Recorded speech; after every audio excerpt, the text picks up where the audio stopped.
Friends, welcome to JBC kitchen. అందరూ బాగున్నారండి? మేము కూడా బాగున్నాము. ఈరోజు మన రెసిపీ వచ్చేసి నాటుకోడి గోంగూర కర్రీ అండి. నేను 1/2 kg చికెన్ తీసుకున్నానండి. గోంగూర అండి, గోంగూర కొంచెం సరిపోతుంది, పుల్లగా ఉంటుంది కాబట్టి ఎక్కువ వేసుకోకూడదు.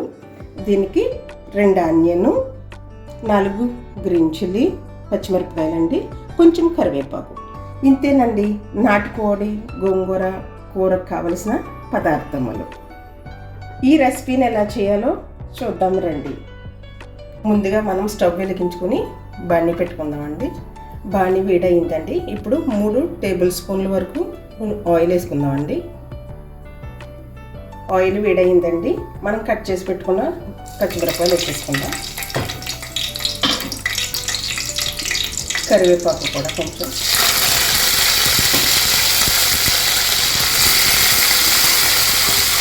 కట్ చేసి పెట్టుకున్న 2 ఆనియన్ ముక్కలు కూడా మనం వేసేసుకుందామండి.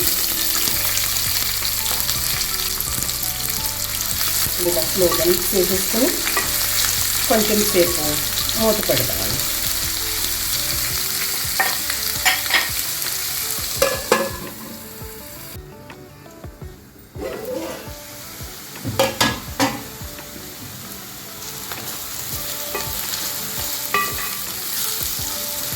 ఆనియన్ కొంచెం ఈ రంగులోకి వచ్చినాయి కదండి. కొంచెం ఉప్పు వేసుకుందామండి. ఉప్పు వేసుకుంటే కనుక తొందరగా సాఫ్ట్ అవుతాయి. సాల్ట్ వేసుకున్నాక సాల్ట్ అంతా కూడా ఉల్లిపాయ ముక్కలు కలిసేంత వరకు మిక్స్ చేసుకుని మూత పెట్టుకుందామండి ఒక 2 నిమిషాలు.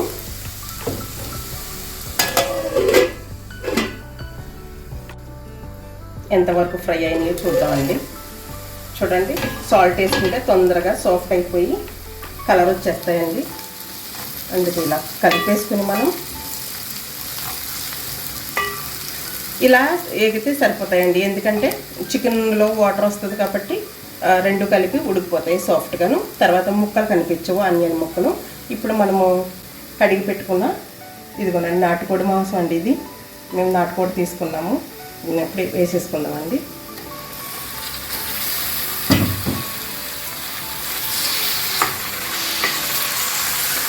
అంతా కూడా కలిసేంతవరకు, ఉల్లిపాయలు మాంసం కూడా కలిసేంతవరకు కూడా మిక్స్ చేసేసుకొని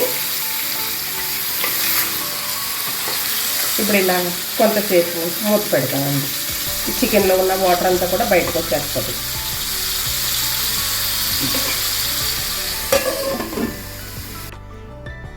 నాటుకోడి గోంగూర కర్రీకి కావలసిన మసాలా ఐటమ్స్ చూద్దామండి. ఒక్కొక్కటిగా ఈ మిక్సీ జార్లో వేసుకుందాము. ముందుగా కొంచెం అల్లం ముక్కలండి, ఎల్లుల్లిపాయ రెబ్బలు కూడా ఉన్నాయి, కొంచెం 5 యాలకులు, 5 లవంగ ముక్కలండి, చిన్న దాల్చిన చెక్క, 1 టేబుల్ స్పూను ధనియాలు, 1 టీ స్పూను జీలకర్ర. ఇంతేనండి మసాలా ఐటము. ఇప్పుడు దీన్ని మనం మెత్తగా మిక్సీ పట్టేసుకుందాం.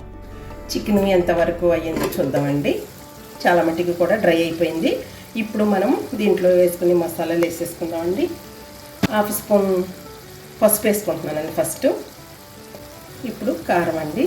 ఏదైతే చిన్న స్పూన్ కాబట్టి నేను 2 స్పూన్లు వేసుకుంటున్నాను కారం. ఎందుకైతే మా ఆనియన్ ఫ్రై అయ్యేటప్పుడు నేను కొంచెం సాల్ట్ వేసుకున్నాను కదండి. ఇప్పుడు నేను ఎంత వేసుకుంటున్నానండి. దీన్ని మీరు చూసుకుని తగినంతగా వేసుకోవాలి, రుచికి తగినంత.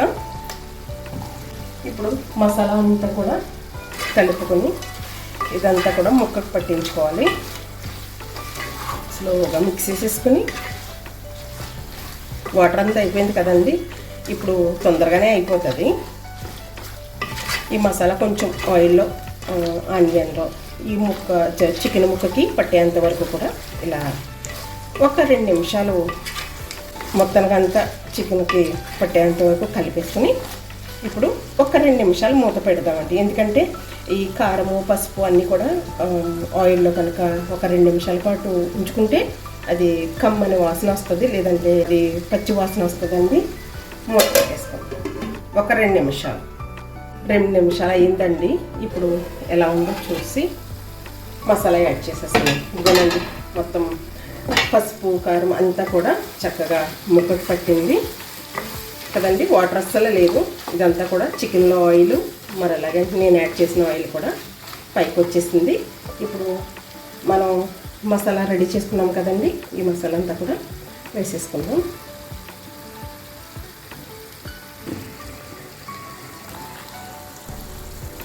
మసాలా అంతా కూడా కలిపేసుకుందామండి. స్లోగా మొత్తం చికెన్ ఈ మసాలా అంతా కూడా చికెన్ ముక్కకు పట్టేంత వరకు కలిపేసుకుందాం.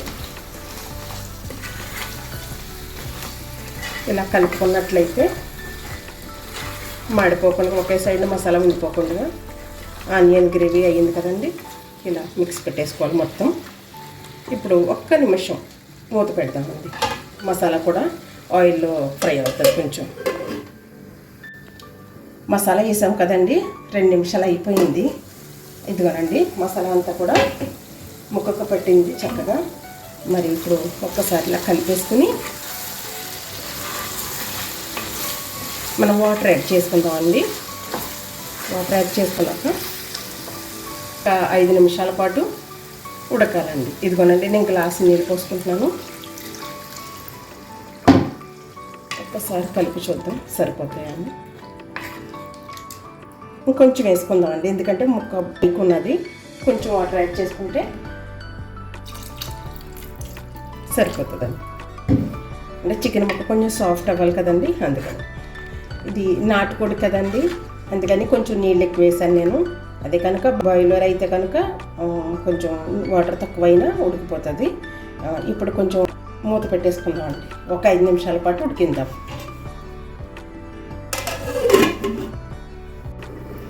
5 నిమిషాలు అయ్యిందండి. ఇప్పుడు ఒక్కసారి మూత తీసుకుని ఎంతవరకు వచ్చిందనేది మనం చూద్దాం.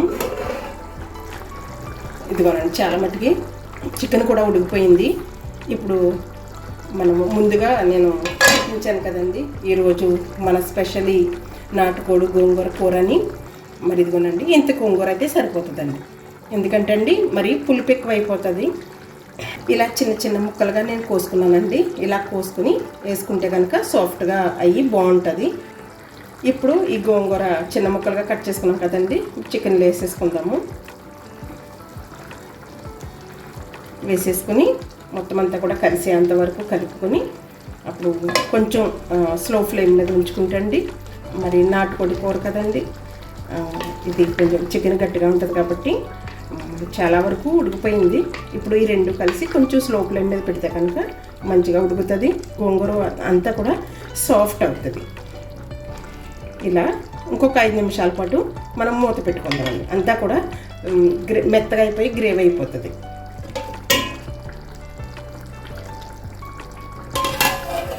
మన నాటుకోడి గోంగూర కూర ఇదిగోనండి నేను స్లో ఫ్లేమ్ మీద 7 నిమిషాల పాటు ఉడకనిచ్చాను. అయితే అది మొత్తం వాటర్ అంతా కూడా డ్రై అయిపోయి దగ్గరకు వచ్చేసిందండి. ఇదిగోండి వాటర్ అంతా కూడా డ్రై అయిపోయింది, చిక్కగా గ్రేవీలా తయారైంది కదా.